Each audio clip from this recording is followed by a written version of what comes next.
தூய ஆவியானவரின் திருப்பெயராலே ஆமென்.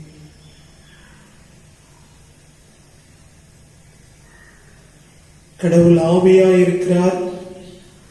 அவரை தொழுது கொள்கிறவர்கள் ஆவியோடும் உண்மையோடும் அவரை தொழுது கொள்ள வேண்டும். நம்முடைய பிதாவாகிய கடவுளாலும் கர்த்தராகிய இயேசு கிறிஸ்துவினாலும் உங்களுக்கு கிருபையும் சமாதானமும் உண்டாவதாக. இது கர்த்தர் உண்டு பண்ணின நாள், இதில் களி கூர்ந்து மகிழ கடவோம். நாம் கடவுளை நோக்கி வேண்டிக் கொள்வோம். இரக்கமும் கிருபையும் நிறைந்த எங்கள் அன்பின் கடவுளே, இதோ இந்த நாளின் ஸ்தோத்திரங்களை நமக்கு செலுத்துகிறோம். எங்கள் வாழ்நாளில் ஒரு புதிய நாளை எங்களுக்கு கூட்டி தந்த அன்புக்காக நன்றியோடு நாங்கள் துதிக்கிறோம், ஸ்தோத்திரிக்கிறோம். ஆண்டவரே, எங்கள் வாழ்வில் நீர் கொடுத்திருக்கிற உம்முடைய எல்லா கிருபைகளுக்காக, நன்மையான ஈவுகளுக்காக, எங்கள் வாழ்வில் நீர் எங்களோடு உடனிருந்து எங்களை வழிநடத்தி வருகிற ஒரு அன்புக்காக உம்மை ஸ்தோத்திரிக்கிறோம் சுவாமி. ஆண்டவரே, இப்பொழுதும் இந்த தியானத்தை எங்களுக்கு ஆசீர்வதியும். நாங்கள் பாட இருக்கிற பாடல், படிக்க இருக்கிற திருமறை பகுதிகள், ஆண்டவரே, இவைகள் எல்லாவற்றையும் நீர் எங்களுக்கு ஆசீர்வதிய சுவாமி. நீர் எங்களுக்கு உம்மை வெளிப்படுத்தும்படியாக உம்மை வேண்டுகிறோம்.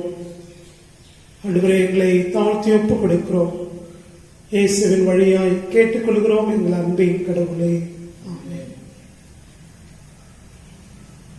நாம் அனைவரும் சேர்ந்து 382வது பாடலை நாம் சேர்ந்து பாடலாம். எந்த காலத்திலும் எந்த நேரத்திலும் நன்றியால் உம்மை நான் துதிப்பேன்.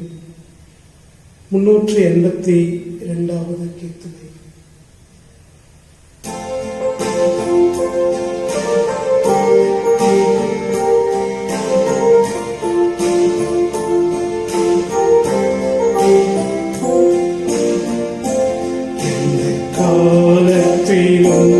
எந்த நேரத்திலும் நன்றியால் உம்மை நான் துதிப்பேன்.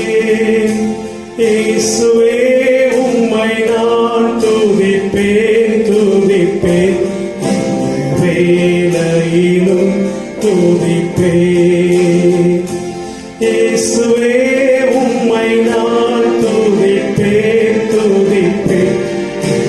வேளையிலும் துதிப்பேன். ஆதியும் நீரே, அந்தமும் நீரே, ஜோதியும் நீரே, என் சொந்தமும் நீரே. ஆதியும் நீரே, அந்தமும் நீரே, ஜோதியும் நீரே, என் சொந்தமும் நீரே. காலத்திலும் எந்த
சற்று நேரம் கடவுளுடைய திருச்சமூகத்தில் நம்மை நாம் ஆராய்ந்து பார்த்து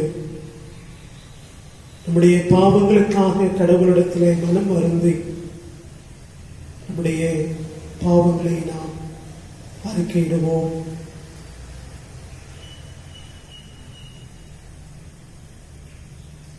இரண்டாம் ஆராதனை முறைமை 7வது பக்கத்தில் இருக்கிற 2வது ஆவரிக்கை ஜெபத்தை நாம் ஏறெடுப்போம். எங்கள் தந்தையாம் கடவுளே, நினைவினாலும் வார்த்தையினாலும் செய்கையினாலும் உமக்கு விரோதமாய் பாவம் செய்திருக்கிறோம். முழு மனதோடு நாங்கள் உம்மை நேசிக்கவில்லை. எங்களிடத்தில் நாங்கள் அன்பு கூறுவது போல அயலாரிடத்தில் நாங்கள் அன்பு கூறவில்லை. எங்கள் மேல் இரக்கமாயிருக்கும் வேண்டிக் கொள்கிறோம். எங்கள் பாவ அழுக்கை நீக்கி எங்களை சுத்திகரியும். எங்கள் குற்றங்களை விட்டுவிட எங்களுக்கு உதவி புரியும். எங்கள் ஆண்டவர் இயேசு கிறிஸ்துவின் மூலமாய் வேண்டிக் கொள்கிறோம் பிதாவே, ஆமென். எங்கள் அன்பின் ஆண்டவரே, மீண்டுமாக உம்மை தொழுகிறோம். இந்த வழிபாட்டை எங்களுக்கு ஆசீர்வதியும். உடைய பிரசன்னத்தினால் நிரப்பும் சுவாமி. ஆண்டவரே, எங்களுடைய பாவங்களை மன்னித்து ஆண்டவரே எங்களை உமது பிள்ளைகளாக உமது தூய ஆவியானவரால் எங்களை பலப்படுத்தி உமக்கு உகந்தவர்களாய் வாழ தொடர்ந்து நீர் எங்களை பலப்படுத்தும். இயேசுவின் வழியே வேண்டிக் கொள்கிறோம் அன்பின் கடவுளே, ஆமென். இந்த நாளுக்கான திருமறை பகுதிகள் ஏசாயா 6ஆம் அதிகாரம் 1 முதல் 8 முடிய, சங்கீதம் 148, வெளிப்படுத்தின விசேஷம் 4ஆம் அதிகாரம் 1 தொடங்கி 11 முடிய, யோவான் எழுதின நற்செய்தி நூல் 4ஆம் அதிகாரம் 16 முதல் 26 முடிய. இப்பொழுது யோவான் நற்செய்தி நூல் 4ஆம் அதிகாரம் 16 முதல் 26 முடிய அடங்கிய கடவுளுடைய வசனங்களை நாம் படிக்க கேட்போம்.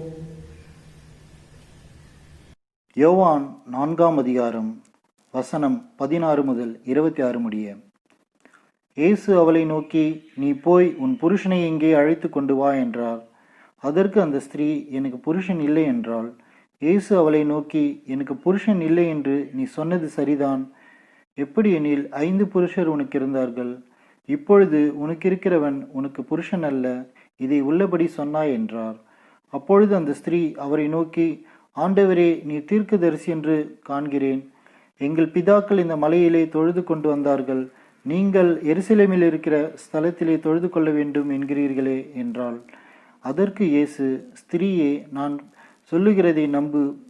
நீங்கள் இந்த மலையிலும் எருசலேமிலும் மாத்திரமல்ல, எங்கும் பிதாவை தொழுது கொள்ளும் காலம் வருகிறது. நீங்கள் அறியாததை தொழுது கொள்ளுகிறீர்கள், நாங்கள் அறிந்திருக்கிறதை தொழுது கொள்ளுகிறோம். ஏனென்றால் இரட்சிப்பு யூதர்கள் வழியாய் வருகிறது. உண்மையாய் தொழுது கொள்ளுகிறவர்கள் பிதாவை ஆவியோடும் உண்மையோடும் தொழுது கொள்ளும் காலம் வரும். அது இப்பொழுதே வந்திருக்கிறது. தம்மை தொழுது கொள்ளுகிறவர்கள் இப்படிப்பட்டவர்களாய் இருக்கும்படி பிதாவானவர் விரும்புகிறார். தேவன் ஆவியாயிருக்கிறார். அவரை தொழுது கொள்ளுகிறவர்கள் ஆவியோடும் உண்மையோடும் அவரை தொழுது கொள்ள வேண்டும் என்றார். அந்த ஸ்திரீ அவரை நோக்கி, கிறிஸ்து என்னப்படுகிற மேசியா வருகிறார் என்று அறிவேன். அவர் வரும்போது எல்லாவற்றையும் நமக்கு அறிவிப்பார் என்றாள். அதற்கு இயேசு, உன்னுடனே பேசுகிற நானே அவர் என்றார். கிறிஸ்துவில் மிகவும் அன்பானவர்களே, உங்கள் அனைவரையும் ஆண்டவராகிய இயேசு கிறிஸ்துவின் அன்பான திருப்பெயரிலே வாழ்த்துகிறேன்.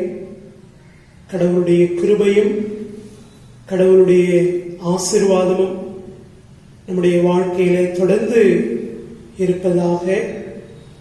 நம்முடைய குடும்ப வாழ்க்கையில் கடவுள் தொடர்ந்து தமது கிருபைகளையும் ஆசீர்வாதத்தையும் தந்து நம்மை அன்போடு வழி நடத்துவாராக.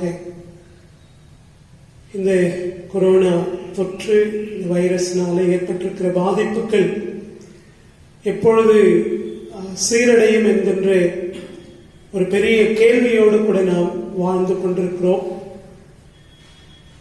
செய்தித்தாள்களிலும் ஊடகங்களிலும் நாம் படித்து தெரிந்து கொள்கிற விஷயங்கள், இது இன்னும் எவ்வளவு நாள் இருக்க போகிறது, எப்பொழுது இது குறையும் என்கின்ற ஒரு அச்சமும் பயமும் நமக்கு இருந்து கொண்டிருக்கிறது. நாம் தொடர்ந்து விசுவாசத்தோடு ஜெபத்தோடு நாம் கடவுளுடைய சமூகத்தில் காத்திருப்போம். கடவுள் நம்மை பாதுகாத்து ஆசீர்வதித்து வழி நடத்துவாராக. சண்டே ஸ்கூல் என்கிற ஒரு குரூப் வாட்ஸ்அப்பில் தொடங்கப்பட்டிருக்கிறது. அதில் பிள்ளைகளாக குடும்பங்களாக இரவு 8 மணி முதல் 8:30 மணி வரை நாம் குடும்பங்களிலே எல்லாரும் இணைந்து இந்த வைரஸ் தொற்றிலிருந்து நாம் மீண்டு வரவும், இந்த சமூகம் பாதுகாக்கப்பட வேண்டும் என்றும் ஜெபிக்கும்படியாக அன்போடு கேட்டுக்கொண்டேன். பிள்ளைகள் குடும்பங்களாக ஜெபித்து வருகிறீர்கள் என்று நான் நம்புகிறேன். தொடர்ந்து ஒவ்வொரு குடும்பங்களும் அந்த நேரத்தில் 8 மணி முதல் 8:30 மணி வரை நாம் திருச்சபையாக குடும்பங்களாக இணைந்து ஜெபத்திலே கடவுளுடைய சமூகத்தில் இருக்க வேண்டும் என்று அன்போடு கூட இந்த நேரத்தில் கேட்டுக்கொள்கின்றேன்.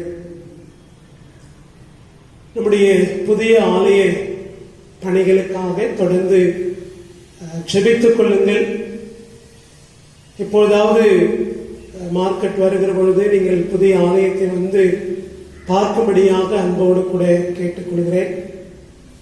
இன்னும் ஒரு சில பணிகள் நாம் முடிக்க வேண்டி இருக்கிறது. ஆலயத்தினுடைய உள்ளேயும் வெளியேயும் பெயிண்ட் அடிப்பது, ஆலயத்தினுடைய அந்த முகப்பு வாசலை பாலிஷ் செய்வது, ஆலயத்திற்கு ஒளிபெருக்கி ஏற்படுத்துவது, இந்த பணிகள் எல்லாம் நமக்கு தேவைப்படுகிறது.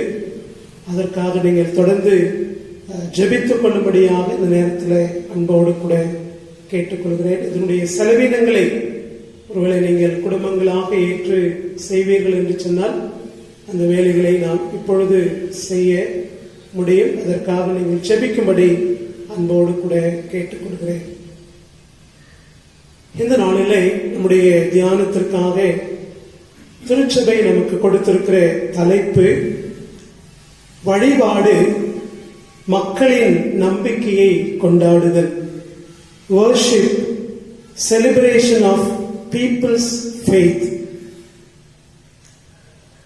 வழிபாடு நமக்கு ஆற்றலையும் நம்பிக்கையும் தருகிறதாக காணப்படுகிறது. நான் கடவுளிடத்தில் என்னுடைய விண்ணப்பங்களை வைத்திருக்கிறேன். என்னுடைய விண்ணப்பங்களுக்கு கடவுள் செவி கொடுத்து என்னை வழிநடத்துவார் என்கின்ற நம்பிக்கையை நாம் பெற்றுக்கொள்கிறோம். வழிபாடு என்பது இறைவன் மீது நமக்கு இருக்கிற அந்த நம்பிக்கையையும், அந்த நம்பிக்கையோடு கூட கடவுள் நம்முடைய வாழ்க்கையில ஒவ்வொரு நாளும் செயல்படுகிற அந்த செயல்பாட்டையும் வெளிப்படுத்துகிறதாக அல்லது அதை சார்ந்து இருக்கிறதாக நாம் பார்க்க முடியும். வழிபாடு நம்முடைய வாழ்க்கையோடு தொடர்புடையது. சமீபத்தில் செய்தித்தாளிலே நாம் பார்த்தோம், ஒரு நடிகர் புலம்பெயர்ந்த தொழிலாளிகளுக்கு உதவினதினாலே அந்த மக்கள் அவரை ஒரு தெய்வமாக வழிபடுகிறார்கள் என்று சொல்லி நாம் பார்த்தோம். மருத்துவர்களை நாம் நடமாடும் தெய்வங்கள் என்று சொல்லுகின்றோம். ஏன் என்று சொன்னால் இவர்கள் எல்லாம் நம்முடைய வாழ்க்கையில தொடர்புடையவர்களாக இருப்பதனாலே அவர்களை தெய்வங்களாக நாம் பார்க்கின்றோம். ஆனால் வழிபாடு என்பது யாத்திராகமம் 3ஆம் அதிகாரம் 12வது வசனத்தில், இம்மலையில் நீங்கள் என்னை வழிபடுவீர்கள். மோசே மூலமாய் கடவுள் எகிப்திலிருந்து இஸ்ரவேல் மக்களை அழைத்து வருகின்ற பொழுது நீங்கள் இந்த மலையிலே வழிபடுவீர்கள். 400 ஆண்டுகால அடிமைதனம் அவர்களுடைய வாழ்க்கையிலிருந்து விலக்கப்படுகிறது. இப்ப வழிபாடு என்பது இந்த 400 ஆண்டுகால அடிமைதனத்திலிருந்து கடவுள் எங்களை மீட்டெடுத்திருக்கிறார் என்பதனுடைய வெளிப்பாடாக நாம் பார்க்கிறோம். சங்கீதம் 103 1-2 வசனங்களிலே நாம் பார்க்கிறோம். என் ஆத்துமாவே கர்த்தரை ஸ்தோத்திரி, அவர் செய்த சகல உபகாரங்களையும் மறவாதே. கடவுள் நம்முடைய வாழ்க்கையிலே ஒவ்வொரு நாளும், ஒவ்வொரு சூழலிலும், ஒவ்வொரு இமைப்பொழுதிலும் கடவுள் நம்மோடு கூட இருந்து நம்மை வழிநடத்துகிறவராக இருக்கின்றார். நம்முடைய தாழ்வில் நம்மை நினைத்தவரை துதியுங்கள். அதே விதமாக ஏசாயா தீர்க்கன் சொல்லுகிறார், இமைப்பொழுது உங்களை கைவிட்டேன், ஆனால் உருக்கமான இரக்கங்களினாலே உங்களை என்னிடத்துல சேர்த்துக் கொண்டிருக்கிறேன். வழிபாடு என்பது கடவுள் நம்முடைய வாழ்க்கையிலே செய்து கொண்டிருக்கிற, கடவுள் நம்மை ஒவ்வொரு நாளும் வழிநடத்தி கொண்டிருக்கிற அந்த வழிநடத்துதலினாலே நாம் கடவுளிடத்துல காட்டுகின்ற ஒரு வெளிப்பாடாக நாம் பார்க்கின்றோம். வழிபாடு எல்லா சமயங்களிலும் பார்க்கிறோம். எல்லா சமயங்களிலும் இந்த வழிபாடுகள் நிறைய சடங்குகளோடு கூட தொடர்புடையதாகவே இருக்கின்றது. கிறிஸ்துவ வழிபாடு இந்த சடங்குகளை எல்லாம் கடந்து இறை வார்த்தையினாலே கட்டப்படுகின்ற ஒரு சமூகமாக இருக்க வேண்டும். சீனாய் மலையிலே கடவுள் தம்முடைய விருப்பத்தை வெளிப்படுத்துகிறார். இஸ்ரவேல் சமூகம் இறை வார்த்தையினாலே கட்டப்பட்ட ஒரு சமூகமாக இருக்க வேண்டும் என்பது கடவுளுடைய விருப்பமாக நாம் பார்க்கிறோம். கிறிஸ்துவ வழிபாடு நாம் கடவுளுடைய வார்த்தையை தியானித்து, கடவுளுடைய வார்த்தையை நாம் கேட்டு, கடவுளுடைய வார்த்தையை நம்முடைய வாழ்க்கையில கை கொண்டு வாழுகின்ற ஒரு சமூகமாக இருக்கவே ஆண்டவர் நம்மை அழைத்திருக்கிறார். மலை பிரசங்கத்தினுடைய நிறைவு பகுதியில பார்க்கிறோம், என் வார்த்தையை கேட்டு அதன்படி நடக்கிறவர்கள் கற்பாறையின் மேல் கட்டப்பட்டவர்களுக்கு ஒப்பாக இருக்கிறார்கள். இயேசு கிறிஸ்து இன்னொரு இடத்துல சொல்லுகிறார், நான் சொல்லிய இந்த வார்த்தைகளை கேட்டு அதன்படி நடக்கிறவர்கள் பரலோக ராஜ்யத்தில் யோவான் ஸ்நானகனை பார்க்கலும் பெரியவர்களாக இருப்பார்கள். வழிபாடு கடவுளுடைய வார்த்தைகளினாலே கட்டப்படுகின்ற ஒரு சமூகமாக இருக்க வேண்டும்.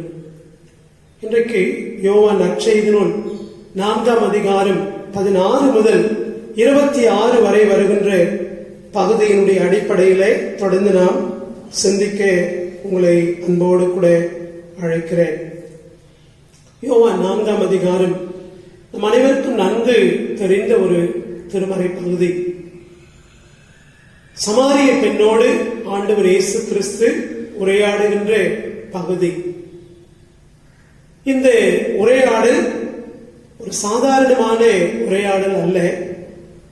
சமாரிய பெண், யோவான் 4ஆம் அதிகாரம் 29வது வசனத்தில் படிக்கிறோம், நான் செய்த எல்லாவற்றையும் எனக்கு ஒருவர் கூறியிருக்கிறார், வந்து பாருங்கள் என்று சொல்லி சமாரிய மக்களோடு கூட சமாரிய பெண் சொல்லுகிற அளவிற்கு சமாரிய பெண் இயேசு கிறிஸ்துவை அறிந்து கொள்ளுகின்ற ஒரு பகுதி. மாத்திரமில்லாமல் யோவான் 4ஆம் அதிகாரம் 26வது வசனத்தில் படிக்கின்றோம், இயேசு அவரிடம், உம்மோடு பேசுகிற நானே அவர் என்கிறார். இயேசு கிறிஸ்து தம்மை வெளிப்படுத்துவதும் சமாரிய பெண் இயேசு கிறிஸ்துவை அறிந்து கொள்வதுமான ஒரு அழகான திருமறை பகுதி. இந்த திருமறை பகுதியிலே முதல் பகுதி 10வது வசனம் தொடங்கி 15வது வசனம் வரைக்கும் வருகின்ற பகுதி. நம் அனைவருக்கும் தெரிந்த பகுதிதான். கிணற்றருகிலே உட்கார்ந்திருக்கிறார், சமாரிய பெண் வருகிறாள், குடிக்க தண்ணீர் கேட்கின்றார். அப்பொழுது அவர் சொல்லுகிறார், நீர் யூதன், நான் சமாரியன், எப்படி இது செய்ய முடியும்? அப்பொழுது ஆண்டவர் சொல்லுகிறார், உன்னிடத்தில் கேட்கிறவர் யார் என்று அறிந்திருந்தால் நீயே கேட்டிருப்பார். நான் கொடுக்கின்ற தண்ணீர் தாகம் உண்டாகாது என்று வருகின்ற பகுதி. இரண்டாவது பகுதி 16 26 வரை வருகின்ற பகுதி. இந்த நாளிலே நமக்கு கொடுக்கப்பட்டிருக்கிற பகுதி மிக அழகான ஒரு திருமறை பகுதி. இயேசு கிறிஸ்து அந்த பெண்ணை பார்த்து கேட்கின்றார், நீர் போய் உன் கணவரை கூட்டிக் கொண்டு வா. அவள் சொல்லுகிறார், எனக்கு புருஷன் இல்லை. இந்த உரையாடல் நமக்கு தெரிந்த பகுதி தான். ஆனால் சமாரிய பெண் மிக அழகாக இந்த உரையாடலை இன்னொரு திசை நோக்கி எடுத்துச் செல்கிறதை நாம் பார்க்கிறோம். நாங்கள் இந்த மலையிலே தொழுது கொள்கிறோம், யூதர்கள் எங்களை எருசலேமிலே தொழுது கொள்ள சொல்லுகிறீர்கள். வழிபாடு சார்ந்து சமாரிய பெண் இந்த உரையாடலை கொண்டு செல்கின்றார். இயேசு கிறிஸ்து மிக அழகான ஒரு விளக்கத்தை தருகிறார். வழிபாடு என்பது மலைகளிலோ எருசலேமிலோ வழிபடுவது அல்ல. வழிபாடு என்பது கடவுளை ஆவியோடும் உண்மையோடும் தொழுது கொள்வது. பொது மொழிபெயர்ப்பில் இந்த திருமறை பகுதி இன்னும் கொஞ்சம் அழகாக சொல்லப்பட்டிருக்கிறது. 23, 24 நான் படிக்கிறேன். காலம் வருகிறது, ஏன் வந்தே விட்டது. அப்பொழுது உண்மையாய் வழிபடுவோர் தந்தையை அவரது உண்மை இயல்புகளுக்கேற்ப உள்ளத்தில் வழிபடுவர். தம்மை வழிபடுவோர் இத்தகையோராய் இருக்கவே தந்தை விரும்புகிறார். கடவுள் உருவமற்றவர்.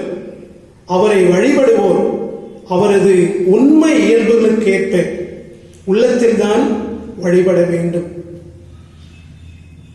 கடவுளுடைய இயல்புக்கேற்ப வழிபடுவது, கடவுளுடைய உண்மைக்கேற்ப வழிபடுவது. ஆண்டவர் கூறுகின்ற இந்த வார்த்தைகளிலே எது முதன்மை பெறுகிறது, எது முக்கியமானது? கடவுளின் வெளிப்பாடு. கடவுள் கிறிஸ்துவின் வழியாக தம்மை வெளிப்படுத்தி இருக்கிறார். யோவான் 3 அதிகாரம் 16வது வசனம் நம் அனைவருக்கும் தெரிந்த வசனம். தேவன் தம்முடைய ஒரே பேரான குமாரனை விசுவாசிக்கிறவன் எவனோ அவன் கெட்டு போகாமல் நித்திய ஜீவனை அடையும்படிக்கு அவரை தந்தருளி உலவாய் உலகத்தில் அன்பு கூர்ந்தார். கடவுள் தம்முடைய அன்பை கிறிஸ்துவின் வழியாக வெளிப்படுத்தி இருக்கின்றார். இந்த திருமறை பகுதியில் சமாரிய பெண் இன்னும் ரொம்ப அழகாக சொல்கிறார், நீர் சொல்லுகிறதெல்லாம் சரிதான், இது எப்பொழுது நடக்கும் என்று சொன்னால் மெசியா வருகிற பொழுது நடக்கும் என்று எங்களுக்கு சொல்லி இருக்கிறார்கள். அப்பொழுது ஆண்டவர் சொல்லுகிறார், உன்னோடு பேசுகிற நானே அவர், நானே கிறிஸ்து. கடவுளின் மீட்பு கிறிஸ்துவில் வெளிப்பட்டிருக்கிறது. சமாரிய பெண் ஒரு புறக்கணிக்கப்பட்ட சமூகத்தை சார்ந்தவர், 4 புருஷர்களை உடையவர். ஒரு சமூகம் அவளை எப்படி மதிப்பிட்டிருக்கும்? ஆனால் இங்கு ஆண்டவர் இயேசு கிறிஸ்து கடவுளை வழிபடுகிறவர்கள், கடவுள் தந்திருக்கிற அந்த மீட்பை பெற்றுக்கொள்கிற அனுபவத்தோடு, கடவுள் கிறிஸ்துவில் தந்திருக்கிற அந்த வாழ்வை பெற்றுக்கொண்டு அந்த வாழ்வின் அடிப்படையிலே வழிபட வேண்டும் என்று ஆண்டவர் இங்கு அழைக்கிறதை நாம் பார்க்கிறோம்.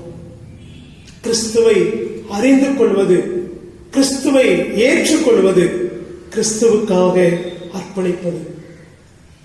யோவான் நற்செய்தி நூலிலே நிக்கதோமு ஒரு யூதன், ஒரு பரிசேயன் ஆண்டவரிடத்திலே வந்து அவன் வெறுமனே திரும்பி செல்லுகிறான். ஆனால் சமாரிய பெண் ஆண்டவரிடத்திலே வந்து ஆண்டவரை அறிந்து கொண்டு தன்னுடைய கிராமத்திற்கு சென்று, நான் கிறிஸ்துவை பார்த்திருக்கிறேனோ, நீங்களும் வந்து பாருங்கள் என்று அழைப்பு கொடுத்து, அந்த திருமறை பகுதி மிக அழகாக நாம் பார்க்கிறோம். 42வது வசனத்தில் அவர்கள் அப்பெண்ணிடம், இப்பொழுது உன் பேச்சை கேட்டு நாங்கள் நம்பவில்லை, நாங்களே அவர் பேச்சை கேட்டோம், அவர் உண்மையிலே உலகின் மீட்பர் என அறிந்து கொண்டோம் என்றார்கள். சமாரிய பெண்ணுடைய வாழ்க்கையில மீட்பின் அனுபவம் நடைபெறுகிறதை நாம் பார்க்கிறோம். கிறிஸ்துவில் அன்பானவர்களே, வழிபாடு என்பது நமக்கும் கிறிஸ்துவுக்கும் உள்ள உறவு. கிறிஸ்து என்னை ஏற்றுக்கொண்டிருக்கிறாரே, கிறிஸ்து எனக்கு ஒரு புதிய வாழ்வு கொடுத்திருக்கிறாரே, நான் கிறிஸ்துவனுடையவன் என்கின்ற அனுபவத்தை, கிருபையை ஆண்டவர் எனக்கு கொடுத்திருக்கிறாரே, அதுதான் வழிபாடு. வழிபாடு என்பது கிறிஸ்துவில் வாழுகிற வாழ்க்கை.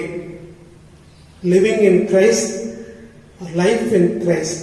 கிறிஸ்துவில் வளர்வதும் வாழ்வதும் தான் முக்கியமானது. பவுல் மிக அழகாக சொல்லுகிறார், கிறிஸ்துவை அறிந்து கொள்வதற்காக என்னுடைய வாழ்க்கையில எதெல்லாம் மேன்மையாக இருக்கிறதோ அதையெல்லாம் நான் குப்பையாக எண்ணுகிறேன். நிறைவாக வழிபாடு என்பது கிறிஸ்துவில் நான் வாழுகிறேன் என்பதை நான் எப்படி வெளிப்படுத்துகிறேன், கிறிஸ்து என்னோடு கூட இருக்கிறார் என்பதை என்னுடைய வாழ்க்கையில நான் எப்படி வெளிப்படுத்துகிறேன் என்று அந்த சிந்தனை தான் வழிபாடு என்பது ஒரு முழுமை பெறக்கூடியதாக இருக்கும். அப்படி இல்லை என்று சொன்னால் அது வெறும் சடங்குகளாகவே அமைந்துவிடும். வழிபாடு சடங்குகளாக அல்ல, கிறிஸ்து என்னிலே வாழுகிறார் என்பதை, நான் கிறிஸ்துவோடு கூட வாழ்ந்து கொண்டிருக்கிறேன் என்பதை வெளிப்படுத்த வேண்டும். ஒருவேளை நாம் செய்கின்ற பல்வேறு காரியங்கள், நம்முடைய வழிபாட்டு முறைமைகள் எல்லாம் அதை சார்ந்து இருக்க வேண்டும். அதை சார்ந்து இல்லை என்று சொன்னால் நம்முடைய எல்லா செயல்பாடுகளும் அது வெறும் சடங்குகளாகவே அமையும். நம்முடைய வழிபாடு நான் கிறிஸ்துவிலே வாழுகிறேன் என்பதை வெளிப்படுத்துகிறதாக அமைந்திருக்க வேண்டும். அப்படிப்பட்ட வாழ்க்கையை கடவுள் நமக்கு கொடுத்து நம்மை ஆசீர்வதிப்பாராக. ஆமென். நிறைவாக நாம் கீர்த்தனைகளிலே 167வது பாடல், நம்பி வந்தேன் மேசையால் நான் நம்பி வந்தேன் என்கிற பாடலை ஒரு சரணத்தை நாம் பாடுவோம். ஒருவேளை அப்பொழுது காணிக்கை குடும்பங்களில் எடுக்கின்றவர்கள் எடுக்கும்படி அன்போடு கேட்டுக்கொள்கிறேன். நம்பி வந்தேன் மேசையால் நம்பி வந்தேனே, திவ்ய சரணம் சரணம் சரணம் ஐயா, நம்பி வந்தேனே, நான் நம்பி வந்தேன் மேசையால் நம்பி வந்தேனே, தம்பீரா ஒருவரே, தம்பீரா ஒருவரே, தஞ்சமே தருவரே, வரும் தாவீது குமாரன் பரமனுவேலே, நம்பி வந்தேனே, நான் நம்பி வந்தேன் மேசையால் நம்பி வந்தேனே, திவ்ய சரணம் சரணம் சரணம் ஐயா, நம்பி வந்தேனே. ஜெபம் செய்வோம். எங்களை அன்போடு நேசிக்கிற எங்கள் அன்பின் கடவுளே, இந்த அருமையான ஞாயிறு தினத்தில் உம்முடைய திருவார்த்தைகளை கேட்கவும், உம்முடைய வழிபாட்டிலே நாங்கள் பங்கு கொள்ளவும் எங்களுக்கு பாராட்டின எமது அளவற்ற கிருபைகளை எம்மை ஸ்தோத்திரிக்கிறோம். கிறிஸ்துவிலே நீர் எங்களை மீட்டுக் கொண்டிருக்கிறீர். கிறிஸ்துவிலே ஒரு விலையேற பெற்ற அன்பை நாங்கள் ருசித்திருக்கிறோம். ஆண்டவரே, நீர் எங்களை உம்முடையவர்களாக எங்களை ஏற்றுக்கொண்டிருக்கிறீர். அதன் வழியாய் எங்களை ஒரு புதிய படைப்பாக மாற்றியிருக்கிறீர். உம்முடைய செயல்பாடுகளுக்காக உம்மை ஸ்தோத்திரிக்கிறோம். ஆண்டவரே, எங்களுடைய வழிபாடுகள் பொருளுள்ளதாக இருக்க அருள் தாரும். கிறிஸ்துவிலே நாங்கள் வாழுகிற அனுபவத்தை தொடர்ந்து எங்களுக்கு கொடுத்துக் கொண்டே இருக்கட்டும் சுவாமி. உம்முடைய திருக்கரங்களிலே ஒப்புக் கொடுக்கிறோம். ஆண்டவரே, ஒவ்வொரு குடும்பங்களையும் உம்முடைய கடங்களிலே ஒப்புக் கொடுக்கிறோம். நீரை ஆசீர்வதியும், பாதுகாத்துக் கொள்ளும். சுகவீனங்கள், கஷ்டங்கள் எல்லாவற்றிலும் உடைய கிருபை தாங்கும்படியா இவ்விடத்திலே மன்றாடுகிறோம். ஆண்டவரே, ஒவ்வொருவருக்கும் வேண்டிய சமாதானத்தை, ஆசீர்வாதத்தை தரும்படியா இவ்விடத்திலே மன்றாடுகிறோம். அப்பா, திருநாமம் சார்க்காய் ஜெபிக்கிறோம். அவர்களுக்கு இருக்கின்ற சுகவீனங்களில் ஆண்டவரே, நீ நல்ல சரீர சுகத்தை தர வேண்டும் என்று மன்றாடுகிறோம். வருகின்ற வாரத்தில் பிறந்த நாள், திருமண நாள் காணுகிற திருச்சபையின் குடும்பங்களை, பிள்ளைகளை கர்த்தர் ஆசீர்வதியும். ஆண்டவரே, இந்த கொரோனா வைரஸ் தொற்று இன்னும் எவ்வளவு காலம் இருக்க போகிறது? இன்னும் எப்படிப்பட்ட ஆண்டவரே வாழ்க்கையை நாங்கள் வாழப்போகிறோம் என்பது எங்களுக்கு தெரியும் சுவாமி. ஆனாலும் உடைய கிருபை எங்களை தேற்றும்படியாய், பலப்படுத்தும்படியாய் இடத்திலே மன்றாடுகிறோம். மருத்துவர்கள், செவிலியர்கள், காவல்துறை பணியாளர்கள், ஆண்டவரே தூய்மை பணியாளர்கள் மற்றுமாக பிற துறை சார்ந்தவர்கள் ஒவ்வொருவரையும் உடைய கருத்தில் வைப்பு கொடுக்கிறோம். ஆண்டவரே, உடைய குணமாக்குகின்ற வல்லமை, உடைய வாழ்வு தருகின்ற கிருபை ஆண்டவரே ஒவ்வொருவரோடும் செயல்படும்படியாக உடைய கருத்தில் வைப்பு கொடுக்கிறோம். தமிழகத்திற்காய், சென்னை பகுதிக்காய் ஜெபிக்கிறோம். சென்னை, செங்கல்பட்டு, காஞ்சிபுரம், திருவள்ளூர் இந்த மாவட்டங்களுக்காய் ஜெபிக்கிறோம். அப்பா, சீக்கிரத்தில் ஆண்டவரே இயல்பான நிலைமைக்கு நாங்கள் திரும்பி வருவதற்கு எங்களுக்கு அருள் தாரும். அவனுமாகவே இந்த எல்லையில ஏற்பட்டிருக்கிற பதட்டங்களை உடைய பாதத்திலே நாங்கள் ஒப்புக் கொடுக்கிறோம் சுவாமி. எங்களுடைய நாட்டின் தலைவர்கள் இப்படிப்பட்ட சூழல்களில் மிகுந்த ஞானத்தோடு செயல்பட உடைய அருளையும் கிருபையும் தாரும். துதி, கன, மகிமையெல்லாம் நமக்கு செலுத்துகிறோம். எங்கள் ஆண்டவராகிய இயேசு கிறிஸ்துவின் மூலம் கேட்டுக்கொள்கிறோம். அன்பு நிறைந்த கடவுளே, ஆமென். என் ஆத்துமாவே கர்த்தரை ஸ்தோத்திரி, என் முழு உலகமே அவருடைய பரிசுத்த நாமத்தை ஸ்தோத்திரி. என் ஆத்துமாவே கர்த்தரை ஸ்தோத்திரி, அவர் செய்த சகல உபகாரங்களை மறவாதே. நம்முடைய ஆண்டவராகிய இயேசு கிறிஸ்துவினுடைய கிருபையும், பிதாவாகிய கடவுளின் அன்பும், தூய ஆவியானவருடைய ஆசீர்வாதமும் உங்கள் அனைவரோடும் எப்பொழுதும் தங்கி இருப்பதாக.